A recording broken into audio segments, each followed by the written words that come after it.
کہ صبر جو ہے وہ تین قسم کا ہے۔ صبر علی الاطاعہ، اللہ کی اطاعت کرنے میں صبر۔ فجر کی نماز کے لیے اٹھنے کے لیے اس وقت چونکہ بڑی نیند گہری آئی ہوئی ہوتی ہے، رات بھر اگر کوئی مریض پریشان رہا ہو اور بے چین رہا ہو، اس وقت اسے نیند آ جاتی، اس وقت نیند کو توڑ کر اٹھنا، واقعہ یہ ہے کہ اس کے لیے صبر کی۔ پھر یہ کہ مئی جون کے مہینوں میں روزہ رکھنا بڑے صبر کی بات۔ تو صبر علی الاطاعہ، اللہ کے احکام کی پیروی اور اطاعت کرنے میں یہ صبر آئے۔ دوسرے ہے صبر عن المعصیہ، گناہوں سے بچنے کے لیے صبر۔ آدمی دیکھ رہا ہے کہ میں اگر اپنا وعدہ توڑ دوں تو مجھے بہت نفع ہو جائے گا، لیکن یہ معصیت ہے، اس سے رکنا تو اپنے نفس کو تھامنا ہوگا کہ وہ نفع کو نظر انداز کر دے اور اپنی بات پر جمع رہے۔ جب کوئی اور نفسانی خواہش ہے وہ ابھرتی ہے تو اس کو روکنے کے لیے انسان کے اندر طاقت چاہیے، یہ صبر۔ تیسرا صبر جو ہے وہ ہے صبر علی الابتلاء،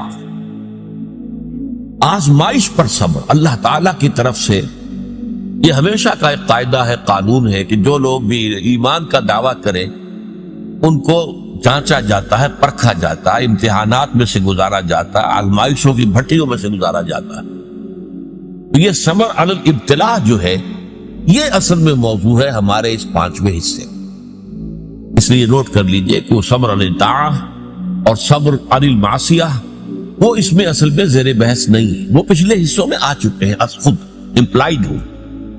لیکن صبر علی الابتلاء، آزمائشوں کے اندر جمے رہنا، کوئی تکلیف ہے، پرسیکیوشن ہے، اسی طریقے سے آپ کو ستایا جا رہا ہے، وربل پرسیکیوشن ہے یا فزیکل پرسیکیوشن ہے، زبانی ایذا دی جا رہی ہے یا جسمانی ایذا دی جا رہی ہے، اس پر صبر کرنا، جانی نقصان ہے اس پر صبر کرنا، مالی نقصان ہے اس پر صبر کرنا، یہ سارے صبر جو ہے یہ در حقیقت یہ موضوع ہے اس پانچویں حصے۔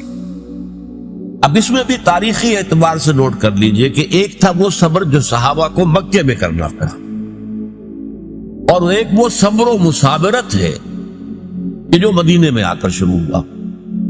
مکے میں کیا تھا؟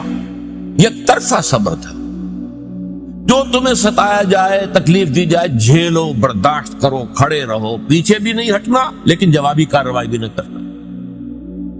میرے نزدیک یہ صبر جو ہے یہ زیادہ مشقت طلب تھا، یہ صبر زیادہ مشکل ہے۔ جہاں آپ کو اجازت ہو کہ کوئی آپ کو برا کہے آپ بھی جواب میں برا کہیں، کوئی آپ کو اینٹ مارے آپ پتھر دے مارے، تو ظاہر بات ہے کہ وہاں بھی صبر کی ضرورت تو ہے، لیکن یہ کہ آدمی کا ٹھنڈا ہو جاتا ہے دل کہ میں نے بھی بدلہ لے لیا ہے، میں نے بھی پتھر مار لیا ہے۔ لیکن مکہ مکرمہ میں حکم یہ تھا کہ بس جھیلو اور کوئی جوابی کارروائی نہ۔ یہ جو صبر تھا یہ بڑا کڑا صبر تھا، بڑا سخت صبر، اور اسی اعتبار سے میں نے جیسا کہ آپ کو بتایا تھا کہ فزیکل پرسیکیوشن جو شروع ہوئی ہے وہ 4 سال سے شروع ہوئی ہے آغاز وحی کے بعد۔ اس سے پہلے صرف وربل پرسیکیوشن تھی، اور وہ بھی داعی یعنی حضور کی ذات پر مرکوز تھی۔ پاگل ہو گئے، دماغ خراب ہو گیا ہے، سحر زدہ ہے، کوئی جن آسیب ان کے اوپر آ گیا ہے، شاعر ہے، ساحر ہے۔ اب یہ ساری وربل پرسیکیوشن ہو رہی تھی، اور وہ بھی صرف حضور کے، کسی اور کے لیے نہیں، اس لیے کہ وہ سمجھتے تھے کہ اگر حضور کی جو قوت ارادی ہے، ول، اسے ہم کل کر دیں اس وربل پرسیکیوشن کے ذریعے سے، استہزاء سے، تمسخر سے، مذاق اڑا کر وہ بددل ہو کر بیٹھ رہے ہیں، تو کسی اور کو کچھ کہنے کی ضرورت نہیں، یہ تحریک اور دعوت ختم ہو جائے گی۔ پہلے 3 سال پرسیکیوشن صرف وربل تھی، اور وہ بھی focused on the person of the prophet Muhammad صلی اللہ علیہ وسلم۔ 4 سال سے جب انہوں نے دیکھا کہ یہ تو نہ نبی کے حوصلے میں اور عزم میں کوئی کمی آئی، اور نہ یہ دعوت جو ہے رکی ہے، بلکہ دعوت تو پھیل رہی ہے، خاص طور پر ہمارے نوجوانوں میں، جو ہمارے مستقبل، ہمارے چشم و چراغ ہیں، وہ ان کے گر جمع ہو رہے ہیں، اور ہمارے غلام جو اب تک تو ثابت تھے اپنی قسمت پر کہ ٹھیک ہے ہماری قسمت نہیں، اب غلام بنا دیے گئے، لہذا جو آ رہا ہے جیل رہے۔ اب ان میں یہ دعوت نفوذ کر رہی ہے، تو یہ تو ایسا ہے کہ جیسے بارود کا گودام ہو اور اس میں کوئی آگ لگائی جا رہی ہے۔ تب انہوں نے پھر فزیکل پرسیکیوشن کا آغاز، انہیں مارو، انہیں پیٹو، انہیں بھوکا رکھو، انہیں لوہے کی زنجیروں میں باندھ کر گھروں میں ڈال دو، فاقے دو انہیں، اور ان کو شدید ترین ایذائیں دو۔ یہ دور جب شروع ہوا ہے تو جیسا کہ میں نے عرض کیا، اس میں بڑے صبر کی آزمائش ہوئی، اور اس موضوع پر قرآن حکیم کا ضرب سلام سورہ عنکبوت ہے۔ سورہ عنکبوت کا پہلا رکوع آیات 13 ہیں، اگرچہ اس میں ایک آیت جو ہے تو الف لام میم حروف مقطعات کی ہے، باقی 12 آیات قرآن مجید میں صبر علی الابتلاء کا جامع ترین مقام، جامع ترین مقام، اس پر ہم نے پوری تفصیل سے گفتگو۔ اس کے بعد کے جو 6 رکوع ہیں ان کو 2 حصوں میں تقسیم کیا جا سکتا ہے۔ پہلے 3 حصوں میں گفتگو یہ ہے کہ زیادہ تر مشرکین سے ہو رہی ہے، ظاہر بات ہے کہ مکی صورتوں میں وہ مضمون تو جاری رہے گا، اور اس میں یہ ہے کہ پچھلے انبیاء کی کہانیاں جو ہیں، ان کے داستانیں، ان کے حالات و واقعات بیان کیے جا رہے ہیں، تاکہ ایک طرف انہیں یقین آ جائے کہ ان کا انجام بھی وہی ہوگا، اور ایک طرف اہل ایمان کے دل کو تسلی ہو کہ بالآخر فتح جو ہے اہل ایمان کی ہو۔ یہ 3 رکوع ان دونوں پر مشتمل ہے، اگرچہ اس میں 2 باتیں بڑی بنیادی صبر کے ضمن میں بہت ہی بنیادی اہمیت کی آئی ہیں، وہ میں نے نوٹ کروائی تھی آپ کو۔ نمبر 1 یہ کہ یہ جو لوگ توحید کو چھوڑ کر کچھ تانے بانے بناتے ہیں اپنے عقائد اور اعمال کے، یہ ان کی مثال ایسی ہے کہ جیسے مکڑی بھی ایک جالا تن لیتی ہے، تانا بانا تو اس کا بھی ہے، جالا ہے، اس کا گھر ہے، تو ان کی مثال ہے کہ مثل العنکبوت اتخذت بیتا، وہ بھی ایک گھر بناتی ہے، وَإِنَّ أَوْهَنَ الْبُيُوتِ لَبَيْتُ الْعَنكَبُوتِ، حالانکہ معلوم ہے کہ تمام گھروں میں سب سے زیادہ کمزور گھر جو ہے وہ مکڑی کا گھر ہے۔ تو ان کے یہ تانے بانے بے بنیاد ہیں، غیر معقول ہے، نہ فطرت میں بنیاد ہے نہ عقل میں بنیاد۔ ذرا سی آپ اس کا تجزیہ کریں گے تو معلوم ہو جائے گا کہ بے بنیاد ہے، بے اصل ہے، ان کی کوئی حیثیت ہی نہیں۔ اور دوسری مثال بہترین دی تھی، اور وہ یہ کہ حق کے منکشف ہونے کے باوجود جو لوگ باطل پر اڑے رہتے ہیں، ان میں بڑی تعداد ایسے لوگوں کی ہوتی ہے جو صرف اپنے تعلقات کی بنا پر وہیں پہ جمے رہتے ہیں۔ کیا کریں، اگر ہم بدل لیں گے بات تو ٹھیک ہے، لیکن ہم نئی بات قبول کریں گے تو اپنے خاندان والوں سے کٹ جائیں گے، اپنے رشتہ داروں سے کٹ جائیں گے۔ کوئی جماعت ہے اس میں ہم شریک ہیں، لیکن اتنے سال ہو گئے، ہمیں 50 برس ہو گئے، ہماری رشتہ داریاں اسی جماعت میں ہو گئی ہیں، ہمارے کاروباری اتحاد وہی ہے، اب اس جماعت کو چھوڑ کر ہم کیسے جو ہے پنپے کے کیسے؟ اس لیے کہا گیا ہے کہ ان کی مثال کیا ہے، کہ ان کا معاملہ یہ ہے کہ مودۃ بینکم فی الحیات الدنیا، تم باطل پر اڑے ہوئے ہو صرف اپنی دنیاوی جو زندگی ہے اس کے محبتوں اور تعلقات کی وجہ سے۔ یہ نہیں ہے کہ تم اس پر مطمئن ہو، کنونسڈ ہو، حقیقت تم پر منکشف ہو چکی ہے، یہ بات صحیح نہیں ہے، ہم غلط راستے پر جا رہے ہیں، لیکن مودۃ بینکم فی الحیات الدنیا یہ چیز ہے جو تمہیں روکی ہوئی ہے، آپ اس کو چھوڑ نہیں سکتے۔ آخری 3 رکوع جو ہیں وہ میں نے عرض کیا تھا کہ یہ 3 رکوع در حقیقت اس میں 2 مضامین جو ہیں ان کو لپیٹ دیا گیا ہے، بٹ دیا گیا ہے۔ ان میں سے ایک مضمون ہے وہی اہل ایمان سے خطاب، کہ آزمائش کے وقت کیا چیزیں ہیں جو تمہیں قائم رکھیں گی، تمہیں طاقت کس سے حاصل ہے، صبر کی بنیاد کن چیزوں پر قائم۔ تو اس میں ہم نے دیکھا کہ جو 21ویں پارے کی جو پہلی آیات ہے نہایت جامع تھی، ذکر کی اہمیت، اتل ما اوحی الیک من الکتاب واقم الصلاۃ ان الصلاۃ تنہی عن الفحشاء والمنکر ولذکر اللہ اکبر۔ پھر یہ بھی فرمایا گیا کہ اہل کتاب کے ساتھ جو ہے، ان کے ساتھ جو ہے مجادلہ کرو، لیکن بڑے اچھے اسلوب، مشترک بات تلاش کرو اور وہاں سے بات شروع۔ اس طرح کے کی ہدایات آ گئی۔ پھر یہ ہے کہ مشرکین سے بات شروع ہو گئی۔ اب جو یہ آخری حصہ ہے آیت نمبر 56 سے لے کر 69ویں آیت تک، اس میں بھی آپ دیکھیں گے پہلی 5 آیات نہایت اہم ہیں ان لوگوں سے خطاب کر کے جو ان مشکلات و مصائب کی بھٹیوں میں سے گزر رہے ہیں۔ ان میں سے بعض لوگ ایسے بھی تھے کہ جن کے صبر کا پیمانہ اب لبریز ہو رہا تھا، مزید ہمت اپنے اندر نہیں پاتے تھے اس پرسیکیوشن کو برداشت کرنے۔ ان کے لیے ایک راستہ کھول دیا گیا، اجازت دے دی گئی ہجرت.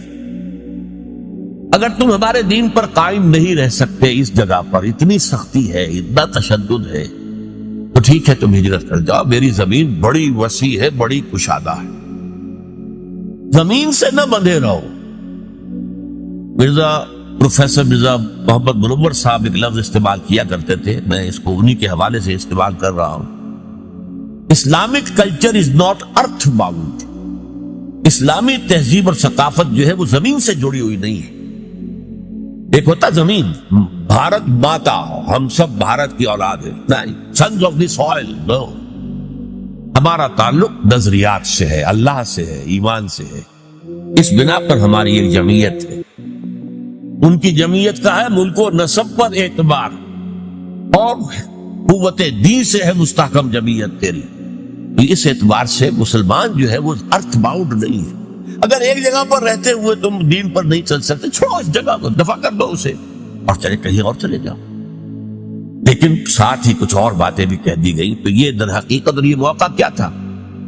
اسی کے بعد ہجرت حبشہ ہوئی ہے کہ بہت سے لوگ جو ہے حضور کی اجازت سے وہ مکے کو چھوڑ کر اور حبشہ کی طرف چلے.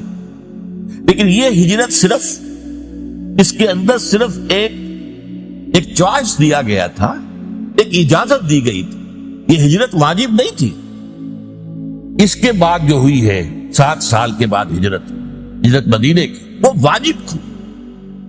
وہ تو ایک یوں سمجھیے کہ جو ریولوشنری پروسیس تھا محمد رسول اللہ صلی اللہ علیہ وسلم کا، اس کی اہم کڑی ہے، اس کا ایک ٹرننگ پوائنٹ ہے، وہ واجب تھی. لیکن یہ ہجرت جو تھی، جس کو اب ہجرت حبشہ کہتے ہیں، سن 5 نبوی میں جو ہوئی ہے، یہ ہجرت تھی اجازت. جا سکتے ہو، اگر نہیں تم سے جھیلا جا رہا تو ٹھیک ہے، تم مکے کی زمین کو خیر بات کہو، کہیں اور چلے جاؤ. اور کہاں چلے جائیں، اس کی ہدایت حضور نے کر دی کہ حبشہ کا ملک ہے، زیادہ دور نہیں ہے حبشہ، درمیان میں صرف ریڈ سی ہے، گورہ قلزم، بس اس کو کراس کرو. کشتیوں میں بیٹھے اس کو کراس کیا، حبشہ پہنچ گئے. تو یہ ہجرت حبشہ کی طرف اشارہ ہو رہا ہے. تو ارشاد ہوا یا عبادی الذین آمنوا، یہی بڑا پیارا انداز، اے میرے وہ بندو جو ایمان لائے. ایک بات میں نے اس سے پہلے کئی مرتبہ کہی ہے آپ سے کہ قرآن مجید میں یا ایھا الذین آمنوا، یہ جو طرز خطاب ہے یہ صرف مکی صورتوں میں، مدنی میں نہیں ہے. جبکہ ایک امت کی شکل بن گئی تھی، تحویل قبلہ ہو گیا، معلوم ہوا کہ ایک نئی امت نئے مرکز کے گرد اب وجود میں آ گئی. لہذا وہاں یا ایھا الذین آمنوا، اور اس میں صرف صاحب ایمان نہیں، منافقین بھی شامل ہوتے ہیں. پورے قرآن میں کہیں منافقین کو نہیں کہا گیا یا ایھا الذین نافقوا، وہ بھی اپنے ایمان کے مدعی تھے، انہیں ایک مسلمان سمجھا جاتا تھا. اس لیے یا ایھا الذین آمنوا میں دونوں کور ہو جاتے. قرآن مجید میں مکی صورتوں میں یا ایھا الذین آمنوا کا لفظ صرف ایک صورت میں آیا ہے، اور وہ صورت ہے کہ جس کے بارے میں اختلاف ہے کہ وہ مکی ہے یا مدنی ہے. وہ سورہ حج ہے. اس کے بارے میں یہ رائے بھی ہے کہ وہ مکی ہے، اور یہ رائے بھی ہے کہ مدنی. اور اس کی بعض آیات جو ہے جن سے محسوس ہوتا ہے کہ وہ مدنی ہے، وہ اصل میں میرے نزدیک برزخی آیات ہیں، نہ مکی نہ مدنی. یعنی حضور کے سفر ہجرت کے دوران نازل. مکہ آپ چھوڑ چکے، مدینہ ابھی پہنچے نہیں، دوران میں سفر جو آیات نازل ہوئی اس کو میں برزخی کہہ رہا ہوں. تو دنیا اور آخرت کی زندگی کے درمیان ایک مرحلہ ہے برزخی، ایسے ہی یہ مکی اور مدنی کے درمیان. پر اس کے علاوہ پوری مکی صورتوں کے اندر، ویسے وہ صورت بحیثیت مجموعی میرے نزدیک مکی ہے، لیکن اس کی وہ آیات جن کی بنا پر لوگوں نے یہ گمان کیا کہ مدنی ہے، وہ میرے نزدیک برزخی ہیں، یعنی مکی اور مدنی کے درمیان. باقی اگر مکی صورت میں خطاب ہوتا ہے تو یا عبادی الذین آمنوا، یا عبادی الذین اسرفوا، اور یہ بڑا ہی محبت آمیز، اے میرے وہ بندو جو ایمان لائے. اب اس سے زیادہ التفات اور عنایت اور توجہ، اپنائیت جسے کہ اے میرے وہ بندو. اسی کی ایک مثال آپ کو ملتی ہے سورہ زمر میں، قل یا عبادی الذین اسرفوا علی انفسہم لا تقنطوا من رحمت اللہ. اے نبی ان سے کہہ دیجیے اے میرے وہ بندو جنہوں نے اپنے اوپر ظلم کیا ہے، کوئی گناہ کمائے ہیں، کوئی معصیت کا ارتکاب کیا ہے، تو جان لو کہ تمہارا رب جو ہے وہ رحیم ہے، تواب ہے، وہ تو تمام گناہ معاف کر دے گا. لا تقنطوا، مایوس نہ ہو جائے گا اس کی رحمت سے. یا عبادی الذین اسرفوا لا تقنطوا من رحمت اللہ انہ یغفر الذنوب جميعا، سارے گناہ۔ حدیث میں آتا ہے کہ کوہ احد جتنے گناہ بھی ہو تو میں معاف کر دوں گا آنے واحد میں۔ توبہ کرو خلوص کے ساتھ، آنے واحد میں سب نسیہ منسیہ ہو جائیں گے جیسے کہ ان کا وجود تھا۔ وہی انداز ہے یا عبادی الذین آمنوا ان ارضی واسعۃ، دیکھو ہماری زمین بہت کشادہ، صرف مکہ ہی تو نہیں ہے رہنے کی جگہ، ارضی واسعۃ۔ ہاں عرب کے اندر جو ہے سارے علاقے وہ قریش کے تابع تھے، لہذا قریش کے مقابلے میں پناہ دینے والا کوئی قبیلہ نہیں، لہذا عرب کی سرزمین تو اپنی وسعت کے باوجود تنگ ہو چکی۔ البتہ عرب سے باہر پوری دنیا پڑی ہے، جاؤ، لیکن ڈٹے رہو، ایمان سے پیچھے نہ۔ ان ارضی واسعۃ فإیایا فاعبدون، بس میری ہی بندگی کرو، یہاں نہیں کر سکتے تو وہاں جا کر کرو۔ اس میں پھر حضور نے نشاندہی فرما دی صلی اللہ علیہ وسلم کہ جاؤ حبشہ میں چلے جاؤ، وہاں ایک بادشاہ ہے جو بڑا ہی انصاف پسند ہے، اس بادشاہ کے پاس نجاشی رحمت اللہ علیہ جو بعد میں ایمان بھی لے آئے اور انہیں تابعین میں شمار کیا جاتا ہے، کہ حضور کی زیارت تو ان ثابت نہیں ہے، نہیں ہوئی ہے، لیکن یہ کہ وہ ایمان لائے ہیں، صحابہ کو انہوں نے دیکھا ہے جو بھی گئے تھے ہجرت کر کے وہاں، لہذا انہیں تابعی شمار۔ ان ارضی واسعۃ فإیایا فاعبدون، میری ہی بندگی کرو۔ اسی سے ملتے جلتے اشعار ہیں حضرت علی رضی اللہ تعالی عنہ، بلاد اللہ واسعۃ فضاء، اللہ کی سرزمین جو ہے وہ بڑی وسیع ہے، بلاد اللہ واسعۃ فضاء، رزق اللہ فی الدنیا فصیح، اور اللہ کا رزق بھی دنیا میں بہت پھیلا ہوا ہے۔ فَقُلْ لِقَائِلِ الْقَائِدِينَ عَلَى هَوَانٍ، تو ذرا جو لوگ بے عزتی بے غیرتی کی وجہ سے بھی رہ رہے ہیں کسی جگہ، ایک جگہ رہ رہے ہیں اگرچہ بے عزتی ہو رہی ہے، توہین ہو رہی ہے، اہانت ہو رہی ہے، ان کی حمیت کو کچلا جا رہا ہے۔ فَقُلْ لِلْقَائِدِينَ عَلَى هَوَانٍ، اس توہین آمیز روش کے باوجود جو وہاں بیٹھے ہوئے ہیں ان سے کہہ دو، فَقُلْ لِلْقَائِدِينَ عَلَى هَوَانٍ إِذَا ضَاقَتْ بِكُمْ أَرْضٌ فَسِيحُوا، اگر کوئی ایک زمین تم پر تنگ پڑ جائے تو چھوڑو اس کو، کہیں اور چلے گا، اپنی عزت نفس کی حفاظت، اور یہاں معاملہ ایمان کا ہے، اپنے ایمان کی حفاظت۔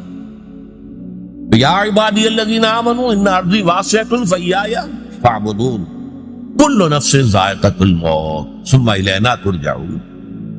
اب اس میں دوسرا رخ بھی آ گیا، دیکھو یہاں کے تشدد سے آخری اندیشہ اسی کا ہے، نہ کہ وہ تمہیں قتل کرتے ہیں، لیکن سوچ لو اگر ابھی تم قتل سے بچ جاؤ گے تو کیا موت سے بچے رہو گے؟ موت تو آنی ہے، آج نہیں تو کل، کل نہیں تو پرسوں۔ لہذا یہ اجازت تھی، کیونکہ صرف یہ کوئی حکم نہیں تھا ہجرت کا، اجازت، اور اس اجازت کے اندر یہ چیز امپلائڈ تھی کہ جس کی ہمت جواب دے رہی ہو، اس میں مزید جھیلنے کی جو ہے برداشت کرنے کی ہمت نہ اپنے اندر پائے، وہ چلا گیا۔ لیکن انہیں سے کہا جا رہا ہے تو موت سے بچ کر تم کہیں نہیں جا سکتے۔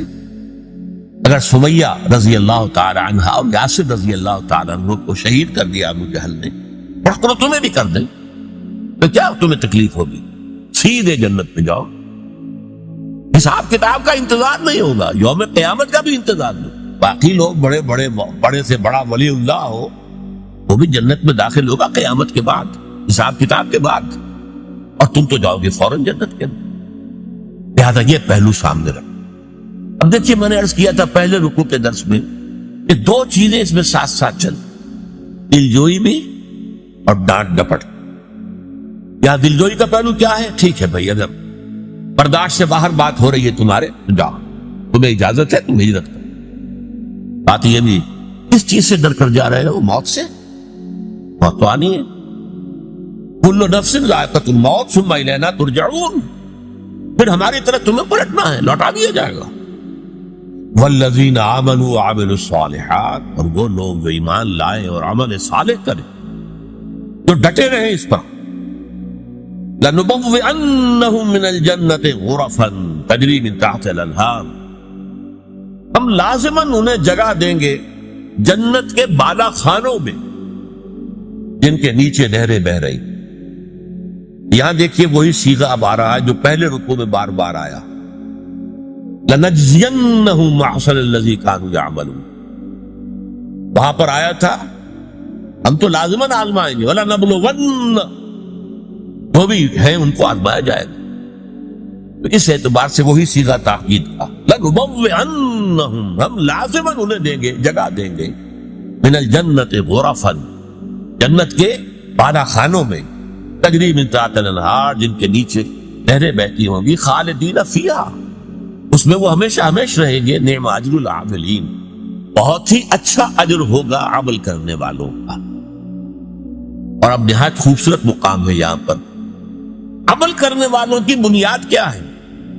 الذین صبروا وعلی ربہم یتوکلون، وہ لوگ جنہوں نے صبر کیا، جھیلا، برداشت کیا، سختیاں جھیلی، مصیبتیں جھیلی، مصائب جھیلے.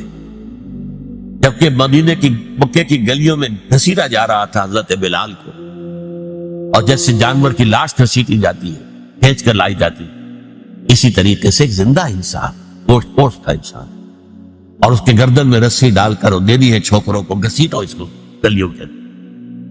اور ظاہر بات ہے کہ وہ گلیاں کوئی پیومنٹ تو نہیں تھے، وہاں پر کوئی سڑکیں تو نہیں. کونے رکھنے والے جو ہے نوکیلے پتھر، جسم ادھر رہا، خونم خون ہے. پھر سینے کے اوپر ایک بھاری پتھر رکھ دیا گیا، دھوپ میں ڈال کر. اوپر سے وہ آسمان جیسے آگ برس رہی ہے، ادھر سینے پر پتھر. سانس لینا مشکل سے سانس لے رہے ہیں، لیکن ساتھ ساتھ کہہ رہے ہیں احد احد احد احد احد احد احد، ایک ہی کو مانتے اور کسی کو نہیں مانتے. الذین صبروا، ان لوگوں نے صبر کیا.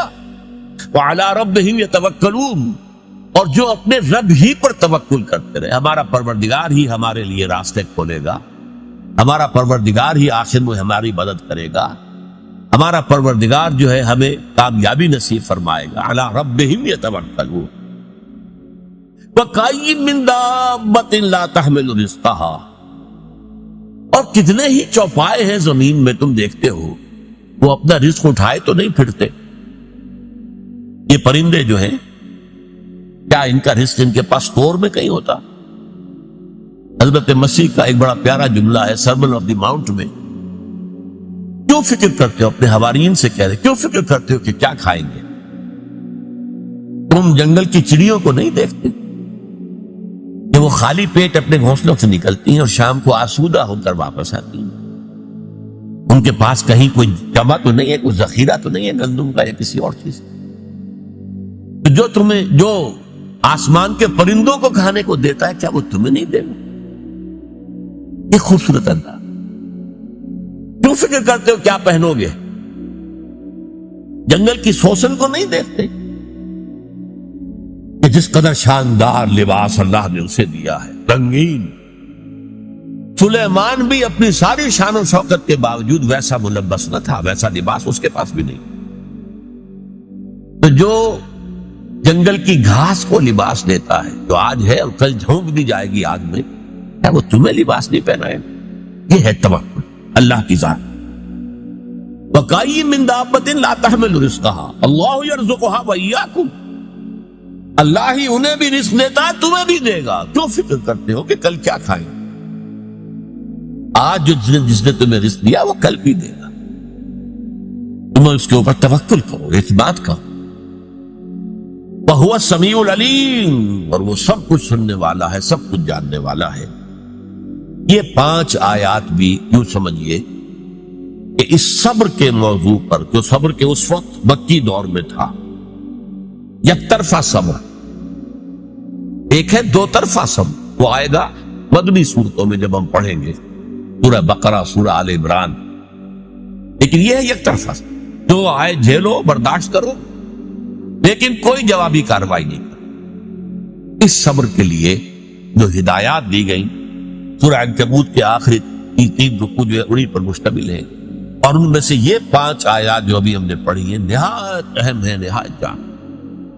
بارک اللہ لی ولکم فی القرآن العظیم.